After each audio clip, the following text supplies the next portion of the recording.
Viewers, welcome to VRK news. నేను మీ ఫాతిమా. ఈరోజు మనతో పాటు స్టూడియోలో అయితే ఉన్నారు famous motivational specialist and social activist Manoja Namala garu మనతో ఉన్నారు. మేడంని అడిగి మరింత ఇన్ఫర్మేషన్ అయితే గెయిన్ చేద్దాము. సో ఏం లేదండి, ఈ మధ్య కాలంలో జరుగుతున్నటువంటి ఆడపిల్లల మీద అఘాత్యాలు జరుగుతూ ఉన్నాయి. సో ఒక ప్రశాంతి అనే యువతి పెళ్ళై 2 years అయింది రాంబాబు అనే ఒక పర్సన్తో. సో 2 years అయి పెళ్ళి 1.5 year క్రితం హైదరాబాద్కి వచ్చారు. వాళ్ళు నివాసం ఉంటున్నారు ఇక్కడే. సో వాళ్ళకి 5 నెలల పాప కూడా ఉందన్నమాట. సో ఒక కుటుంబ కలహాల వల్ల కొంత డిస్కషన్ ఏదో సంథింగ్ జరిగింది వాళ్ళ మధ్య. సో అనుమానం తెచ్చుకొని హస్బెండ్ రాంబాబు అనేటువంటి పర్సన్ ప్రశాంతిని చంపేశాడనమాట. సో ఆవిడ ఇప్పుడు మృతదేహం అలా పడిపోయి ఉంది. ఆ మృతదేహం పక్కనే, అంటే ఆ తల్లి దగ్గరే పాపను కూడా విడిచేసి ఫరారైపోయాడు. అసలు ఎందుకు ఇలాంటి జరుగుతున్నాయి ఘటనలు? సో దీని గురించి ఒక సోషల్ యాక్టివిస్ట్గా మేడం అయితే చెప్పబోతున్నారు. అడిగి మరింత ఇన్ఫర్మేషన్ తెలుసుకుందాం. నమస్తే మేడం. నమస్తే ఫాతిమా. ఎలా ఉన్నారు మేడం? ఫైన్. ఓకే మేడం, నిజంగా ఈ రోజుల్లో ఆడపిల్లలకి భద్రత అనేది లేదు. మామూలుగా చిన్నపిల్లల వయసు నుంచి అంటే తల్లిదండ్రులు సంరక్షించుకోవాలి, స్కూల్కి వెళ్ళే వయసులో కూడా తల్లిదండ్రులు చూసుకోవాలి, చిన్నపిల్లల ఏజ్ దగ్గర నుంచి కూడా. అండ్ ఇప్పుడు పెళ్లి చేసుకున్న తర్వాత పేరెంట్స్ ఇంకొకరికి బాధ్యత ఇస్తారు, నా కూతురు బాధ్యత నువ్వే చూసుకోవాలని ఒక ఫాదర్గా ఒక అబ్బాయికి ఇచ్చి పెళ్లి చేసిన తర్వాత ఇంకా భర్తతోనే అని ఆడపిల్ల ఉండాలి. సో సంరక్షించుకోవాల్సిన భర్తనే ప్రశాంతి అనే యువకురాలు అమ్మాయిని సో హస్బెండే చంపేశాడనమాట. కుటుంబ కలహాల వల్ల అనుమానం ఎక్కువయ్యి అని అంటున్నారు. ఎందుకు మేడం ఈ అనుమానాలు అసలు? ఫాతిమా, ఈ మధ్య కాలంలో దాదాపు ఒక 1.5 year 2 years నుంచి కూడా నేను గమనిస్తే అబ్బాయిల దాష్టీకానికి బలైపోయిన అమ్మాయిల దాష్టీకానికి బలైపోయిన అబ్బాయిలు ఎక్కువ మంది ఉన్నారు. అవును మేడం. ఎందుకంటే చాలా కేసులు ఈ మధ్య మేఘాలయ కేసు కానీ ఇంకొక 2-3 కేసులు చూస్తే వరుసగా జరుగుతున్నాయి. సంగారెడ్డిలో ఒక కేసు, అమీన్పూర్లో ఒక కేసు, హస్బెండ్ని చంపేసే కార్యక్రమం బాయ్ ఫ్రెండ్తో కలిసి, ఈ విధమైనటువంటి ఘోరాలన్నీ జరుగుతున్నాయి. అయితే అక్కడక్కడ భార్య మీద అధికారం చలాయించి భార్యని హింసించి భార్యను బాధ పెట్టి భార్యను చంపేసినటువంటి ఘటనలు కూడా ఉన్నాయి. నిజంగా మేడం, పుట్టిన పిల్లల దగ్గర నుంచి, అంటే ఒక 5 years 6 years ఏజ్ పిల్లల దగ్గర నుంచి పెళ్లి వయసుకు వచ్చి పెళ్లి చేసుకున్న అమ్మాయి వరకు సో ఈ దాడులు, ఈ చంపడాలు అనేది అసలు ఆగట్లేదు మేడం. అసలు ఎక్కడ భద్రత అన్నది లేదు స్త్రీ. ఇప్పుడు ఏంటంటే ఫాతిమా, ఇంతకు ముందు రోజుల్లో హస్బెండ్ ఒక్కడే చదువుకుని ఉండేవాడు, ఉద్యోగం చేస్తూ ఉండేవాడు కొన్ని సంవత్సరాల క్రితం, అంటే ఒక 40-50 సంవత్సరాల క్రితం. అవును మేడం. అప్పుడు ఏంటంటే హస్బెండ్ నాలెడ్జ్ ఉన్నాడు, హస్బెండ్ చదువుకున్నాడు, హస్బెండ్ సంపాదిస్తే భార్య బ్రతకాలి అంటే డిపెండెంట్. అలా ఉన్నప్పుడు ఏంటంటే హస్బెండ్ ఎలా చెప్తే అలా వినేది, నోరు మూసుకొని ఉండేది.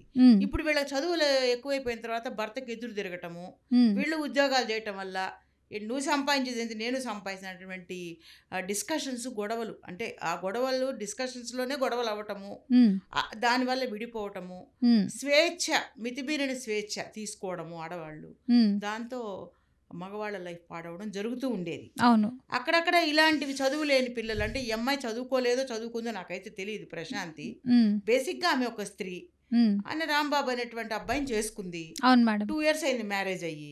1.5 year క్రితము ఏదో అంటే పోషించుకోవడానికి భార్యని హైదరాబాద్ వచ్చాడు. మంచి పని, వెరీ గుడ్. ఇక్కడికి వచ్చిన తర్వాత ఏదో ఒక ఉద్యోగం చేసుకుని భార్యని పోషించాల్సింది పోయి ఆమె మీద ఈ సిటీ కల్చర్ ఎలా ఆ అబ్బాయిని ప్రభావితం చేసిందో తెలియదు. కానీ ఇక్కడ వాతావరణం చూసి నా భార్య కూడా ఇలాంటి పనులు ఏమైనా చేస్తుందేమో, ఒక సెల్ ఫోన్ ఆన్ చేస్తాడమ్మా, దాంట్లో భార్యని అనుమానించే భర్త వీళ్ళ కుటుంబానికి సంబంధించి అలాంటి స్టోరీ ఏదైనా జరిగింది అనుకోండి, ఆ సెల్ ఫోన్లో చూసి కూడా ఇన్ఫ్లుయెన్స్ అయ్యే అవకాశాలు ఉన్నాయి. బేసిక్గా వాడు మంచివాడైనా బుర్ర చెడిపోయి ఉంటుంది ఆ టయానికి. సో అంతకుముందు కూడా ఇద్దరి మధ్య గొడవలు అవుతూ ఉంటే పేరెంట్స్ వచ్చి సర్ది చెప్పారు అని అంటున్నారు. అవును. ఈ గొడవలు ఎంత స్థాయికి వెళ్తాయి అని పేరెంట్స్కి తెలిసినప్పుడు కాంప్రమైజ్ చేయడానికి ట్రై చేసి ఉంటారు వాళ్ళు. అవును. కానీ అది సొల్యూషన్ కాదు. వీడిలో ఈ రాంబాబు అనేటువంటి వ్యక్తిలో ఎక్కడో ఒక చోట ఒక క్రిమినల్ యాంగిల్ ఉండుంటుంది. అవును. ఆ క్రిమినల్ యాంగిల్ ప్రశాంతి నోటిఫై చేయలేకపోయింది. ఎందుకంటే ల్యాక్ ఆఫ్ ఎడ్యుకేషన్ అయి ఉండొచ్చు, లేదా చదువుకొని కూడా ఉన్నా కూడా వీడిని స్టడీ చేసేంత నాలెడ్జ్ ఆ అమ్మాయి దగ్గర లేకపోయి ఉండొచ్చు. ఏది ఏమైనా అమ్మాయిలు కూడా చదువుకోకపోతే సెక్యూరిటీ లేదమ్మా వాళ్ళకి. అవును మేడం. తెలివిగా గనక హస్బెండ్ విషయంలో జాగ్రత్తగా ఉండకపోతే చంపేయడానికి సిద్ధపడతారు. అలా కాకుండా వీడికి ఇష్టం లేదనుకో, అనుమానమే వచ్చిందనుకో భార్య మీద, పోనీ వీడు చూశాడే అనుకో ఆ మీద తప్పు చేయంగా చట్టాలు ఉన్నాయి. ఈజీగా చక్కగా పెద్ద మనుషులను కూర్చోబెట్టి ఒక లెటర్, ఈ అమ్మాయిని నేను ఇట్లా అనుమానిస్తున్నాను, నాకు ఇట్లా ప్రూవ్ అయింది కాబట్టి ఈమె నాకు అవసరం లేదు అని ఒక లెటర్ రాసి ఇచ్చేసేసి ఆమె ఆమెను వదిలేసినా కూడా ఆమె లైఫ్ ఆమె చూసుకుంటుంది. అవును. నువ్వు ఇంత దుర్మార్గుడు అయిపోయి ఒక 6 నెలల 5 నెలల బిడ్డను పెట్టుకొని, నువ్వు చిన్న ఆడపిల్లని పెట్టుకొని ఆ బిడ్డకి తల్లి లేకుండా చేసినటువంటి పాపం నిన్ను ఊరికే వదిలిపెట్టదు. ఒక మగవాడైనటువంటి అహంకారం నీలో ఉండి భార్యని గొంతు బిసికి చంపేంత పరిస్థితి ఏముంటుంది? ఒక తిట్టు తిడితే నువ్వు ఒక తిట్టు తిట్టు, ఒక దెబ్బ కొడితే నువ్వు ఒకటేయి. అది నీకు అలివి కాకపోతే, నీ భార్య నిన్ను క్రూయల్టీ కింద ఉంది నీ పట్ల అంటే పోలీస్ కంప్లైంట్. చట్టాలు ఉన్నాయి నీ భార్యని శిక్షించడానికి. మీ పేరెంట్స్ని వాళ్ళ పేరెంట్స్ని కూర్చోబెట్టి, అమ్మాయి ఇదిగో ఈ అమ్మాయి ఇలా చేస్తుంది, నాకు అనుమానంగా ఉంది, నాకు ప్రూవ్ కావాలి, ఈ అమ్మాయి నాకు వద్దు అని పేరెంట్స్కి చెప్పి నీకు నచ్చిన జీవితం నువ్వు సెలెక్ట్ చేసుకొని వెళ్ళాల్సింది పోయి, ఇప్పుడు నువ్వు హత్య చేశాడు కాబట్టి ఆవేశానికి వెళ్ళి అనుమానాలు తెచ్చుకొని మనసులో పెట్టుకొని ఏదో ఒక గొడవ ఇంట్లో స్టార్ట్ చేసి ఆ అమ్మాయిని హింసించి, ఈ మగవాళ్ళు కొంతమంది ఏంటంటే అమ్మా, భార్యని గిల్లి గిచ్చి కొట్టి ఇలాంటివి చేస్తే కూడా వాళ్ళకి మజా అన్నమాట. అదొక సైకోయిజం ఉంది వాళ్ళకి. సైకో కొంచెం మెత్తగా ఉంటే చూడండి, మనం దరువులు వేస్తుంటాం పిల్లల మీద కూడా. కొంచెం మెత్తగా ఉన్న పిల్లల్ని దరువు వేస్తాం. అదే వాడు ఎడిదిరిగి కాలెత్తి తంతాను అన్నాడు అనుకో, వాడు జోలికి పోము మనం, చిన్న పిల్లలైనా సరే.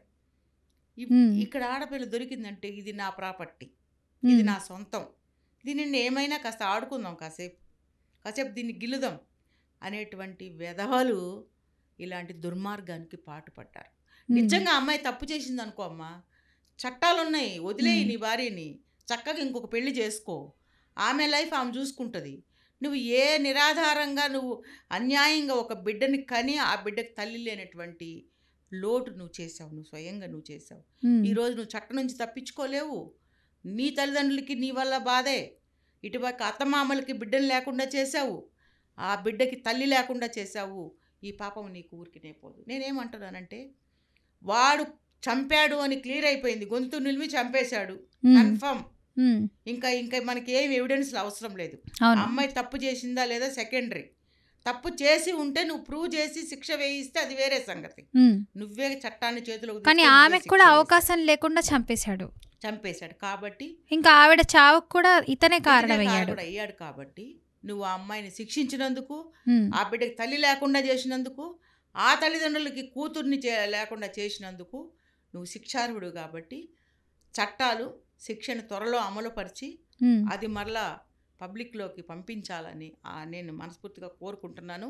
ప్రశాంతి ఆత్మకు శాంతి కలగాలని మనస్ఫూర్తిగా కోరుకుంటున్నాను. Okay, thank you so much madam, మంచి ఇన్ఫర్మేషన్ ఇచ్చారు. సో ఇలాంటి అఘాత్యాలు అయితే నిజంగా ఆడపిల్లల మీద చాలా జరుగుతున్నాయి. సో అసలు నిజం ఎంతుంది ఏంటన్నది కూడా దృష్టిలో పెట్టుకోవట్లేదు చాలామంది. సో అందులో అంటే వాళ్ళు చూసిందే నిజం, నమ్మిందే నిజం అనే విధంగా ఉండాలి అబ్బాయిలు కూడా ఆ విధంగా ఆలోచిస్తున్నారు.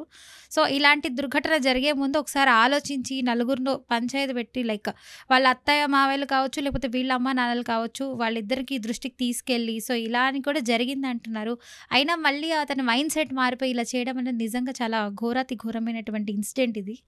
సో ఆడపిల్లలు ప్రతి ఒక్కరు కొంచెం బాగా నాలెడ్జ్ ఉండాలి, చదువుకోవాలి, ఆ పర్సన్ ఎలాంటి వాళ్ళు ఏంటనేది కూడా కొంచెం స్టడీ చేయాలి. అప్పుడే వాళ్ళ కాపురాలు కూడా బాగుంటాయి. లేదంటే ఇలాగా ఇంకొకరి చేతిలో బలైపోవాల్సిన సిచ్యువేషన్ అయితే వచ్చేస్తుంది మేడం నిజంగా. Okay madam, thank you.